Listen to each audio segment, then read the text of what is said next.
ముందు ఒక్కసారి ఏం జరిగింది? అప్పట్లో చంద్రబాబు నాయుడు గారు ఆయన కూటమి అప్పట్లో వాళ్ళ మేనిఫెస్టోలో వాళ్ళు ఏం చెప్పారు? వాళ్ళు చేయని కారణంగా ప్రజల బ్రతుకులు ఏ రకంగా చిన్నాభిన్నమయ్యాయి అన్నది ఒక్కసారి గమనించాల్సిన అవసరం కూడా ఉంది. ఈ డాక్యుమెంట్ బహుశా మీ అందరికీ కూడా చూసే ఉంటారు. ఎందుకనంటే ఈ డాక్యుమెంటు ముఖ్యమైన అంశాలు అని అంటూ 2014లో సాక్షాత్తు ఇదే ముగ్గురు, ఇప్పుడున్న ముగ్గురే కూటమిగా ఏర్పడి ముగ్గురు ఫోటోలు పెట్టి కింద చంద్రబాబు నాయుడు గారి సంతకం కూడా కనిపిస్తుంది. ముఖ్యమైన అంశాలు అని అంటూ ఈ పాంఫ్లెట్ 2014 ఎన్నికలకు ముందు ప్రతి ఇంటికి పంపించారు. ఈ పాంఫ్లెట్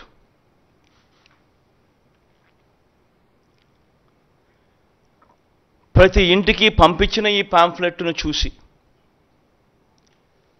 వీళ్ళిచ్చిన టీవీలలో వీళ్ళిచ్చిన అడ్వర్టైజ్మెంట్లను చూసి అప్పట్లో ఈనాడులో చూస్తే, ఆంధ్రజ్యోతిలో చూసిన, ఏబిఎన్లో చూసిన, TV5లో చూసిన అడ్వర్టైజ్మెంట్లు కూడా ఊదరగొట్టేవాళ్ళు.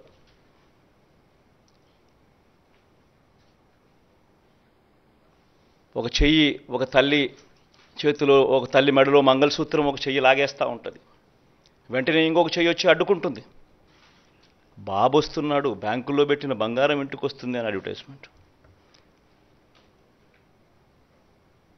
ముఖ్యమైన హామీలు అని అంటూ ఏకంగా చంద్రబాబు నాయుడు గారు సంతకం పెట్టి ఇదే ముగ్గురు ఫోటోలు ముద్రించి ఇదే కూటమిగా 2014లో ముఖ్యమైన హామీలు అని అంటూ వీళ్ళు చెప్పిన మాటలు, వీళ్ళు చెప్పిన హామీలు ఏ మాదిరిగా ప్రజలు నమ్మి వీళ్ళకు ఓటు వేసినందుకు వాళ్ళ బ్రతుకులు ఏ రకంగా అతలాకుతలమైనాయి అన్నది కూడా ప్రతి ఒక్కరూ నాగరిక ప్రపంచంలో గమనించాల్సిన అంశం.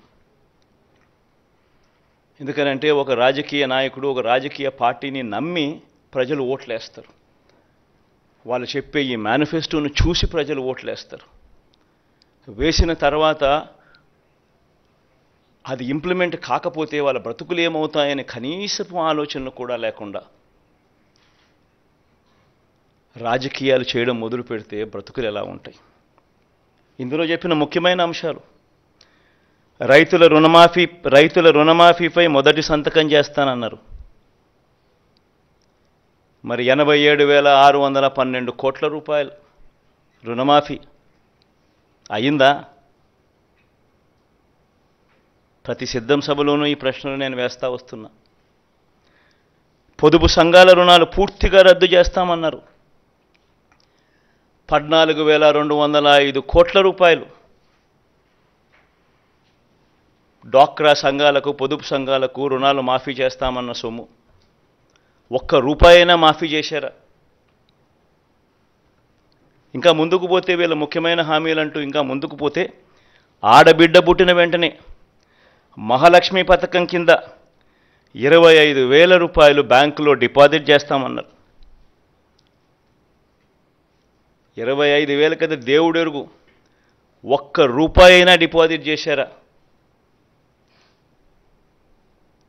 ఇంకా ముందుకు పోతే ముఖ్యమైన హామీలు ఇవన్నీ. ఇప్పుడు సూపర్ 6, సూపర్ 7 అంటా ఉన్నట్టుగానే ఆ రోజుల్లో ముఖ్యమైన హామీలు అంటూ తాను చెప్పిన మాటలు ఇవన్నీ. ఇంకా ముందుకు పోతే ఇంటింటికి ఒక ఉద్యోగం ఇస్తాం, ఉద్యోగం ఇవ్వలేకపోతే ఇంటింటికి నెలకు 2,000 రూపాయలు నిరుద్యోగ భృతి, 5 సంవత్సరాలు అంటే 60 నెలలు ఇంటూ నెలకు 2,000 రూపాయలు అంటే 1,20,000 రూపాయలు. ఏ ఇంటికి ఇచ్చారు 1,20,000 రూపాయలు? పిల్లల జీవితాలతో ఆడుకున్నారు. అర్హులైన వారందరికీ 3 సెంట్ల స్థలం, పక్కా ఇల్లు అన్నారు, కట్టుకునేందుకు పక్కా ఇల్లు అన్నారు. 3 సెంట్ల స్థలం కదా దేవుడు ఎరుగు, కనీసం 1 సెంటు స్థలమైనా ఏ ఒక్కరికైనా ఇచ్చారా? ముఖ్యమైన హామీలు ఇవన్నీ. నేను చదివే ప్రతి అంశము కూడా ఆయన సంతకం పెట్టి 3 ఫోటోలు పెట్టి ఇంటింటికి పంపించిన ఈ పాంఫ్లెట్లో నుంచి ముఖ్యమైన హామీలు అని అంటూ వీళ్ళు రాసిన హామీలే నేను చదువుతా ఉన్నా. 10,000 కోట్లతో బీసీ సప్లాన్ అన్నారు. చేనేత పవర్ లూమ్స్ రుణాల మాఫీ అన్నారు. అయ్యాయా? ఉమెన్ ప్రొటెక్షన్ ఫోర్స్ ఏర్పాటు చేస్తామన్నారు. చేశారా? సింగపూర్కు మించి అభివృద్ధి చేస్తామన్నారు. జరిగిందా? ప్రతి నగరంలోనూ హైటెక్ సిటీ నిర్మిస్తామన్నారు. విజయవాడలో కనిపించడం లేదు. తాడేపల్లి కథ దేవుడు ఎరుగు, ప్రతి నగరం కథ కనీసం విజయవాడలో కనిపించడం లేదు. ప్రతి నగరం అన్నారు. నేను చెప్పేది ఒకటి, ప్రజలు మిమ్మల్ని నమ్మి మీకు ఓట్లు వేస్తే ముఖ్యమైన హామీలు అని అంటూ మీరు చెప్పిన వీటి పరిస్థితుల్లో కనీసం ఇందులో ఒక్కటంటే ఒక్క హామీ అయినా నెరవేర్చారా? పోనీ ప్రత్యేక హోదా అయినా తెచ్చారా? దాన్ని అమ్మేశారు.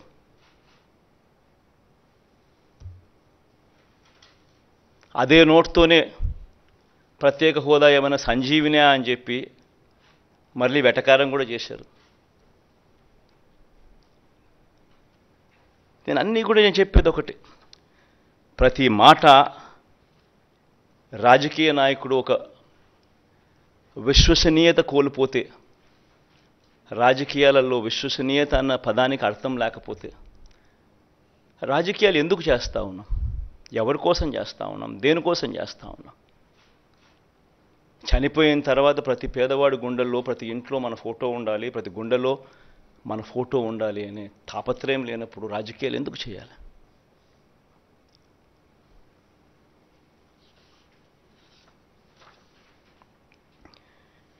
₹87,612 కోట్ల రుణాలు మాఫీ చేస్తానని చెప్పిన పెద్ద మనిషి 87,612 కోట్ల రుణాల కథ దేవుడు ఎరుగు.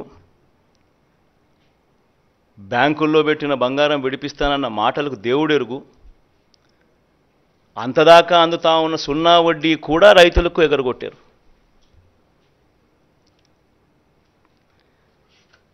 పొదుపు సంఘాల రుణాలు 14,205 కోట్ల మాఫీ చేస్తామన్న మాటలు, రుణాల మాఫీ కథ దేవుడు ఎరుగు. అక్టోబర్ 2016 నుంచి అప్పటిదాకా అందుతా ఉన్న సున్నా వడ్డీని సైతం రద్దు చేశారు, అది ఎగరగొట్టారు. పొదుపు సంఘాల పరిస్థితి ఏమిటి అని అంటే ఓవర్ డ్యూసు ఎన్పిఏలు 18% పైచిలుకు వెళ్ళిపోయింది. ఏ గ్రేడు బి గ్రేడ్ సంఘాలన్నీ సి గ్రేడు డి గ్రేడ్ సంఘాలుగా మారిపోయాయి. అక్కచెల్లెమ్మలు రోడ్డు మీదకి వచ్చారు, రోడ్డున పడ్డారు. నిరుద్యోగులకు ₹2,000 నిరుద్యోగ భృతి అన్నారు, ఉద్యోగం ఇవ్వలేకపోతే. ఎవరికి ఇచ్చారు? పోనీ గవర్నమెంట్ ఉద్యోగాలు ఎన్ని ఇచ్చారు అని చూస్తే ఆ మొత్తం 2014 నుంచి 19 పీరియడ్లో ఇచ్చింది కేవలం 32,000 ఉద్యోగాలు. అదే ఈ 58 నెలల కాలంలో మనం ఇచ్చిన ఉద్యోగాలు ఏకంగా 2,31,000 ఉద్యోగాలు. ప్రతి సచివాలయంలో కనిపిస్తారు పిల్లలు, ప్రతి గవర్నమెంట్ హాస్పిటల్లో కనిపిస్తారు డాక్టర్లు, నర్సులు, స్టాఫ్, పారామెడిక్స్.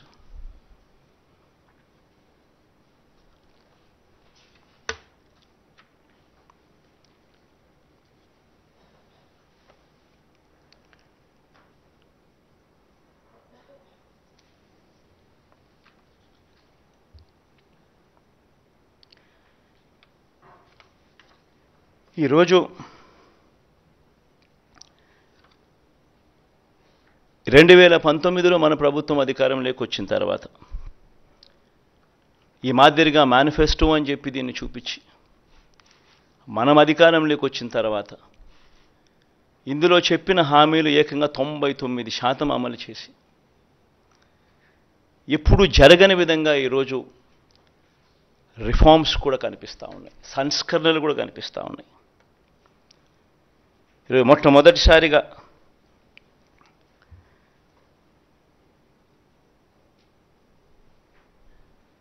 వాలంటీర్లు, గ్రామ సచివాలయాలు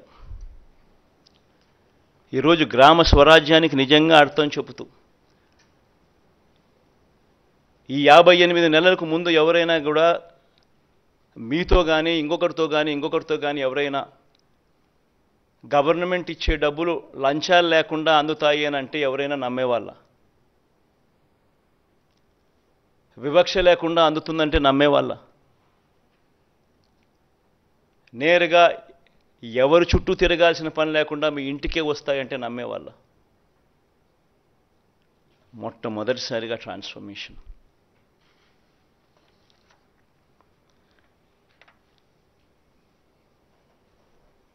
మొట్టమొదటిసారిగా సామాజిక న్యాయానికి అర్థం చెబుతూ నా నా నా నా అని పిలుచుకుంటూ నా ఎస్సీలు, నా ఎస్టీలు, నా బీసీలు, నా మైనారిటీలను పిలుచుకుంటూ మొట్టమొదటిసారిగా సామాజిక న్యాయం కనపడేట్లుగా ఈరోజు డిస్ప్లే అవుతూ ఉంది. 68% మంత్రి పదవులు ఈరోజు ఎస్సీ, నా ఎస్టీ, నా బీసీ, నా మైనారిటీ వర్గాలే.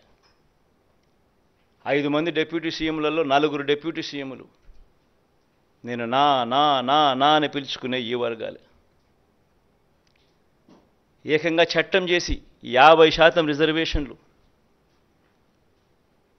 అమలయ్యేట్టుగా చేసిన పరిస్థితులు కూడా ఈ 58 నెలల కాలంలోనే. పదవులు అయితేనేమి, నామినేషన్ మీద ఇచ్చే వర్కులు అయితేనేమి. మొట్టమొదటిసారిగా 175 అసెంబ్లీ స్థానాలుంటే, 25 ఎంపీ స్థానాలుంటే, ఉన్న 200 స్థానాలకు గాను మొట్టమొదటిసారిగా ఏకంగా 50% అంటే 100 స్థానాలు నా ఎస్సీ, నా ఎస్టీ, నా బీసీ, నా మైనారిటీ వర్గాలకు ఇచ్చిన చరిత్ర ఈ ఆంధ్ర రాష్ట్రంలో ఎప్పుడైనా జరిగిందా? కొన్ని దేశంలో ఎక్కడైనా జరిగిందా? ఎవరైనా ఏ రాజకీయ పార్టీ అయినా ఇచ్చిందా? 50%. సామాజిక న్యాయం అన్నదానికి ఒక అర్థం చెబుతూ మాటల్లో కాదు చేతల్లో చూపించిన పాలన కూడా ఇక్కడే జరిగింది.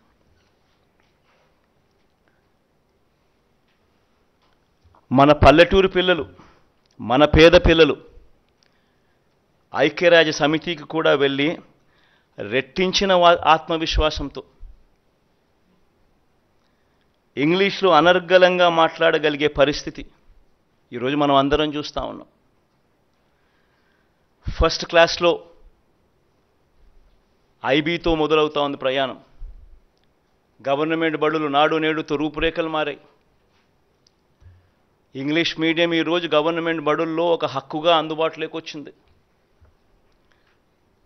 మరో 10 సంవత్సరాలలో ఇదే పాలన కొనసాగితే, మరో 10-15 సంవత్సరాలలో జరగబోయే మార్పులు ఒక్కసారి గమనించండి, ఒకసారి ఊహించండి. మరో 10-15 సంవత్సరాలు ఇదే పాలన కొనసాగితే ఈరోజు 1వ తరగతి పిల్లాడు ఐబీ ఫస్ట్ క్లాస్ ఈరోజు జాయిన్ అవుతున్నాడు. 2035న 10th క్లాస్లో ఆ పిల్లోడు ఐబీ ఎగ్జామ్ రాస్తాడు. ఈరోజు మొట్టమొదటిసారిగా ప్రఖ్యాత విశ్వ విద్యాలయాలు, universities, Oxford, Stanford, Harvard, MIT, LSC వంటి యూనివర్సిటీస్తో వారికి సంబంధించిన కోర్సులు ఈరోజు మన డిగ్రీలకు అనుసంధానం చేసి ఆన్లైన్ ద్వారా వాళ్ళ చేతనే సర్టిఫికెట్లు ఇచ్చే గొప్ప అనుసంధానం మన డిగ్రీలతో ఇప్పుడు జరిగింది. 10 సంవత్సరాలకు 2035 నాటికి ఐబీలో 10th క్లాస్ సర్టిఫికెట్ తీసుకుంటారు మన పిల్లలు. ఆ తర్వాత 4-5 ఏళ్లకు డిగ్రీ పాస్ అవుతారు. ఆ డిగ్రీ కూడా కరికులం కూడా వాళ్ళు చదివే కోర్సుల్లో దాదాపుగా 30% కోర్సులు ఏ హార్వర్డ్ నుంచో, ఏ ఆక్స్ఫర్డ్ నుంచో, ఏ స్టాన్ఫోర్డ్ నుంచో సర్టిఫికెట్లు వస్తాయి. ఆ 10-15 సంవత్సరాల ఆ 10 నుంచి ఆ 15 సంవత్సరాల తర్వాత ఆ చదువులతో, ఆ క్వాలిటీ చదువులతో పిల్లాడు భావి ప్రపంచంలోకి వచ్చి ఉద్యోగం కోసం ఎతకడం మొదలు పెడితే పరిస్థితి ఏమిటి? ఆ పేదలు అనర్గళంగా ఇంగ్లీష్లో మాట్లాడుతూ ఉద్యోగాల కోసం వాళ్ళు అప్లికేషన్ పెడితే పరిస్థితి ఏమిటి? పేదరికం అన్నది మటుమాయమయ్యే పరిస్థితులు.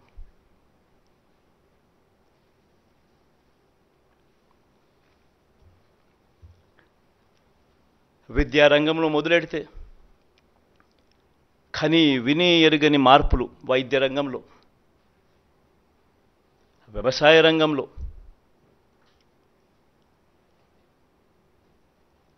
మహిళా సాధికారత విషయంలో, అవ్వాతాతల సంక్షేమంలో, సామాజిక న్యాయంలో కని విని ఎరుగని మార్పులు ఈరోజు కనిపిస్తూ ఉన్నాయి. ఒక గ్రామంలోకి అడుగు పెడితే ఆ గ్రామం నుంచి 4 అడుగులు ముందుకు వేస్తే ఒక సచివాలయం కనిపిస్తుంది. 600 రకాల సేవలు, ప్రతి 60-70 ఇళ్లకు ఒక వాలంటీర్ ఇంటికే డోర్ డెలివరీ చేస్తూ ఉన్న సేవలు, కరప్షన్ లేదు, వివక్ష లేదు. 4 అడుగులు ముందుకేస్తే అదే గ్రామంలో village clinic, family doctor concept, ఆరోగ్య సురక్ష ప్రతి ఇంటికి జల్లడబడుతూ, విస్తరించిన ఆరోగ్యశ్రీ, ఆరోగ్య ఆశ్ర. మరో 4 అడుగులు ముందుకు వేస్తే అక్కడే ఆర్బీకే రైతు భరోసా కేంద్రం, రైతన్నలను చెయ్యి పట్టుకొని నడిపిస్తూ అక్కడే నాణ్యమైన విత్తనాలు, పంటల కొనుగోలు, నాణ్యమైన విత్తనాల supply, pesticide supply, fertiliser supply దగ్గర నుంచి మొదలు పెడితే పంటల కొనుగోలులో కూడా దళారీలు లేకుండా వ్యవస్థ అక్కడే. ఇంకొక 4 అడుగులు ముందుకు వేస్తే అక్కడే ఇంగ్లీష్ మీడియం బడులు, నాడు నేడుతో మార్పు చెందిన బడులు. ఇవన్నీ కూడా మరో 10-15 సంవత్సరాలు ఇలానే కొనసాగితే, మరో 15 సంవత్సరాలు ఇలాగే జరిగితే ఏ రకంగా ట్రాన్స్ఫర్మేషన్ జరుగుతుంది అన్నది ఆలోచించేయమని అడుగుతా ఉన్నా.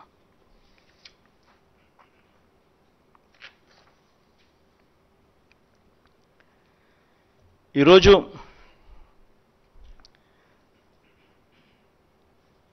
ఇంతకుముందు చూపించా, ఇదే మేనిఫెస్టో చూపించా. 2019లో మనం చూపించిన మేనిఫెస్టో చూపించా. ఏ రకంగా ప్రతిదీ అమలు చేసి ఏ రకంగా చేశాము అన్నది చూపించా. ఏ రకంగా గతంలో ఎప్పుడూ కూడా జరగని విధంగా, ఏ రకంగా ఈ స్కీమ్స్ ఏమైతే ఉన్నాయో ఎప్పుడూ వినని విధంగా తీసుకొచ్చిన పాలన చూపించాం. అదేవిధంగా దానికన్నా ముందు 2014లో ఏ రకంగా చంద్రబాబు నాయుడు గారు చేశారు, 2014లో ఆయన ఇచ్చిన దొంగ హామీల మేనిఫెస్టోను కూడా చూపించాం. ముఖ్యమైన హామీలు అంటూ ఆయన చేసినవి చూపించాం, చెయ్యనేటివి చూపించాం. ఇప్పుడు మళ్ళీ సూపర్ 6 అంటున్నాడు, మళ్ళీ సూపర్ 7 అంటున్నాడు చంద్రబాబు నాయుడు గారు.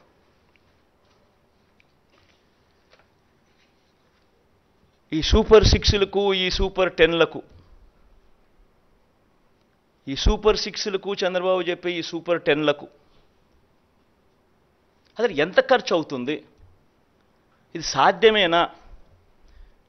మళ్ళీ చంద్రబాబు నాయుడు గారు 2014లో మాదిరిగానే చంద్రబాబు నాయుడు గారు మళ్ళీ ఇదే హిస్టరీ రిపీట్స్, మళ్ళీ ఇదే కూటమి, ఇదే సంతకం, మళ్ళీ ఇదే హిస్టరీ రిపీట్స్, మళ్ళీ మోసం చేసేందుకు ఇదే మాదిరిగా సూపర్ 6, సూపర్ 10 అంటూ మళ్ళీ ప్రజల జీవితాలతో చెలగాటలాడడం, దానికి అయ్యే ఖర్చు సాధ్యమేనా అన్నది ఒక్కసారి గమనించినట్టయితే,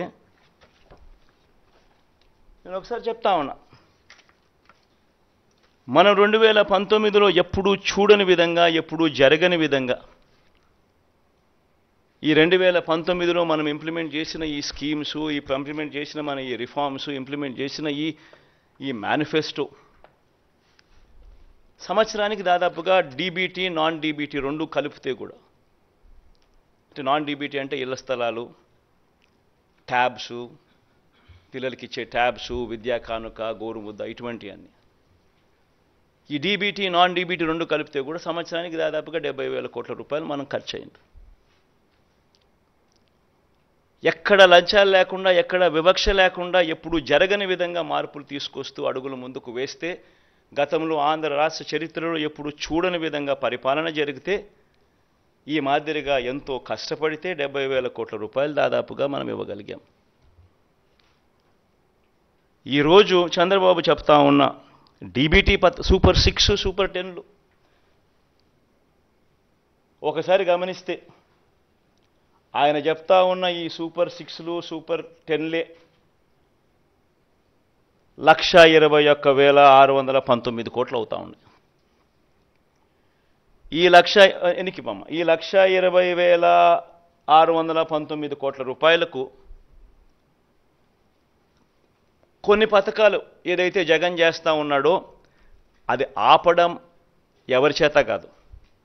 అటువంటి కొన్ని పథకాలు ఉన్నాయి. అటువంటి పథకాలు నెక్స్ట్ స్లైడ్. అటువంటి కొన్ని పథకాలు చూడండి. ఫీజు రీయింబర్స్మెంటు, ఈరోజు పూర్తి ఫీజు రీయింబర్స్మెంటు జగనన్న విద్యాదీవెన ఇస్తూ ఉన్నాడు, వసతిదీవెన ఇస్తూ ఉన్నాడు. దాన్ని ఆపడం ఎవరి చేత కాదు. ఆరోగ్యశ్రీ ఇస్తూ ఉన్నాడు జగన్, దాన్ని ఆపడం ఎవరి చేత కాదు. సంపూర్ణ పోషణం ఇస్తూ ఉన్నాడు, అంటే లాక్టేటింగ్ మదర్సు, ప్రెగ్నెంట్ మదర్సు, 6 ఏళ్ల దాకా ఉన్న పిల్లలకు సంబంధించిన సంపూర్ణ పోషణం ఆపడం ఎవరి చేత కాదు. ఫ్రీ రైస్ ఇస్తూ ఉన్నాడు జగన్. కేంద్రం ఇస్తూ ఉన్నది ఒక పర్సంటేజే, మిగిలింది రాష్ట్ర ప్రభుత్వం ఇస్తూ ఉంది. 1,48,00,000లో కేంద్రం అప్రాక్సిమేట్గా 90 లక్షలకి ఇస్తుంది, మిగతాన్ని మనం ఇస్తాం. అది కూడా మనం క్వాలిటీ పెంచి ఇస్తూ ఉన్న బియ్యం. సో దానికి ఖర్చు 18,50,000 మంది రైతన్నలకు ఫ్రీ ఎలక్ట్రిసిటీ ఇస్తూ ఉన్నాం. రైతన్నలకు గోరుముద్ద, పిల్లలకు పెట్టే గోరుముద్ద జగన్ చేస్తూ ఉన్నాడు, చేయక తప్పదు దేవుడికి. ఇటువంటి ఈ పథకాలకు మరో 29,100 కోట్లు ఏ ప్రభుత్వమైనా చేయక తప్పని ఖర్చు. రెండు కలిపితే 1,50,718 కోట్లు. నేను అడుగుతా ఉన్నా, జగన్ ఎంతో కష్టపడితే ఎప్పుడు జరగని విధంగా పాలన చూపిస్తే 70,000 కోట్ల రూపాయలు చాలా కష్టపడితే చేయగలుగుతా ఉన్నాడు.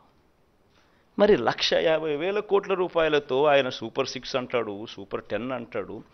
ఈ మాదిరిగా ప్రజలను అడ్డగోలుగా మళ్ళీ మోసం చేసేందుకు అడుగులు ముందుకు వేస్తూ ఉన్నారు అనంటే ఇది సాధ్యమయ్యేదేనా? సాధ్యం కాదని తెలిసి ఒక రాజకీయ నాయకుడు ఈ మాదిరిగా రిపీటెడ్గా, I repeat that word, habitual offender, I repeat that word. 2014లో ముఖ్యమైన అంశాలంటూ ఈ మాదిరిగా సంతకం పెట్టి ఇంటింటికి పంపించి ముఖ్యమైన అంశాలంటూ మోసం చేసిన ఈ వ్యక్తి, ఇదే కూటమిలో ఉన్న ఇదే ముగ్గురి ఫోటోలు పెట్టి తన సంతకం పెట్టి మోసం చేసిన ఈ వ్యక్తి మళ్ళీ ఇదే హిస్టరీ రిపీట్స్ అన్నట్టుగా మళ్ళీ 2024లో మళ్ళీ ఇదే మాదిరిగా సాధ్యం కాని హామీలతో అబద్ధాలకు రెక్కలు కడుతూ ఈ మాదిరిగా సాధ్యం కాని హామీలతో 1,50,000 కోట్లకు సంబంధించి ఈ మాదిరిగా ఆయన చేయడం, మోసం చేసేదానికి అడుగులు వేయడం దొంగతనం కన్నా దొంగల కన్నా అన్యాయం కాదా అని అడుగుతా ఉన్నా. 420 కాదా, చీటింగ్ కాదా అని అడుగుతా ఉన్నా. ఆలోచన చేయండి. ఇవన్నీ కూడా నేను మీకు విడిచిపెడతా వస్తా ఉన్నా, మీ మనసులకే విడిచిపెడతా ఉన్నా. ఒక రాజకీయ నాయకుడు అంటే ఎలా ఉండాలి? ఒక మాట చెప్తే ఆ మాట మీద తాను నిలబడతాడు అన్న నమ్మకం ఉండాలి. ఒక రాజకీయ నాయకుడు, ఏ కార్యకర్త అయినా పలాని రాజకీయ నాయకుడిని చూసినప్పుడు అదుగో ఆ రాజకీయ నాయకుడు మా నాయకుడు, అదుగో అతడే మా లీడర్, కాలర్ ఎగిరేసుకొని చెప్పాలి. కానీ ఈ మాదిరిగా చేస్తే కాలర్ ఎగిరేసుకొని చెప్పడం కదా దేవుడు ఎరుగు. ప్రజలు ఎక్కడన్నా కనిపెడితే ఎలక్షన్లు అయిపోయిన తర్వాత ప్రజలు అక్కడ వస్తున్నారంటే ఈ దొడ్డిదావరం ఈ పక్క పోయే కార్యక్రమం జరుగుతుంది.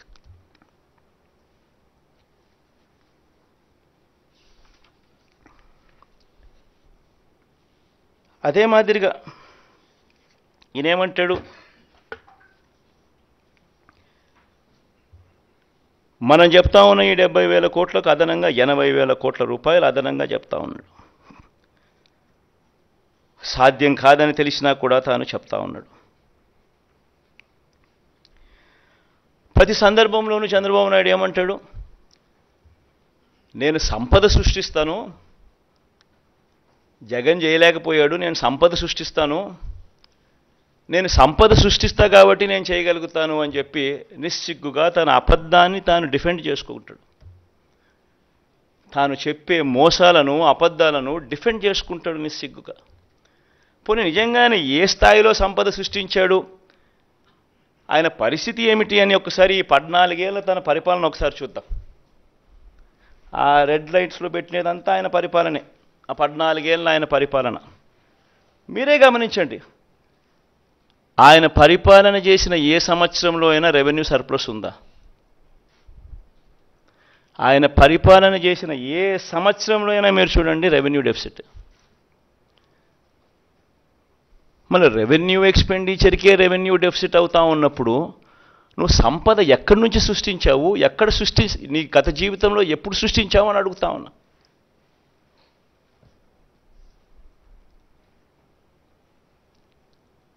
It's reality. అదే చంద్రబాబు నాయుడు ముందు పరిపాలన కానీ చంద్రబాబు నాయుడు లేని పరిపాలన కానీ ఒక్కసారి చూస్తే అంత రెవెన్యూ సర్ప్లసే కనిపిస్తుంది. ఇన్ని సంవత్సరాల రెవెన్యూ డెఫిసిట్ ఎవరి రెజ్యూమ్లో ఉండదు. ఏదో ఒక సంవత్సరం ఉండొచ్చేమో, 2 సంవత్సరాలు ఉండొచ్చేమో రెవెన్యూ డెఫిసిట్, కానీ ఈ మాదిరిగా ఇన్ని సంవత్సరాలు ప్రతి సంవత్సరం రెవెన్యూ డెఫిసిట్ అనేది ఒక్క చంద్రబాబు నాయుడు హయాంలో మాత్రమే జరుగుతుంది. మళ్ళా ఇది రియాలిటీ అయి కనిపిస్తూ ఉండగానే సంపద సృష్టిస్తానంటాడు. సృష్టించలేదు అని చెప్పి లెక్కలు చెప్తా ఉన్నాయి, కనిపిస్తూ ఉన్నాయి. ప్రతి సంవత్సరం రెవెన్యూ డెఫిసిట్ కనిపిస్తూ ఉంది ఆయన హయాం అంతా.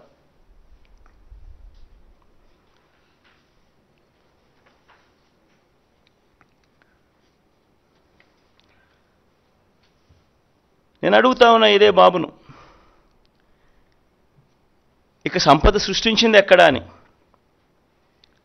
కారణం, సంపద సృష్టించే శక్తి లేదు, సమర్థమైన ఆర్థిక నియంత్రణ కూడా లేదు, తన 14 ఏళ్ల పాలన కూడా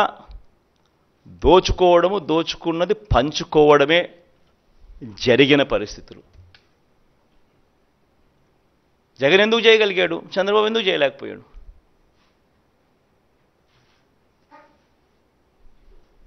ఇక్కడ కరప్షన్ లేదు కాబట్టి, వివక్ష లేదు కాబట్టి, బటన్లు నొక్కుతున్నారు కాబట్టి అక్కడ దోచుకున్నది పంచుకోవడం.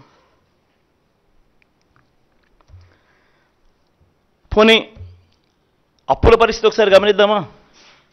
అది చూద్దాం. అప్పుల పరిస్థితులు కూడా ఇదే పెద్ద మనిషి చంద్రబాబు నాయుడు హయాంలో అప్పులు ఎంత, ఆయన ఎంత చేశాడు, జగన్ అప్పులు ఎంత చేశాడు, ఆ అప్పుల పరిస్థితి కూడా ఎంత కూడా ఒకసారి గమనిద్దాం. ఒకసారి గమనించినట్లయితే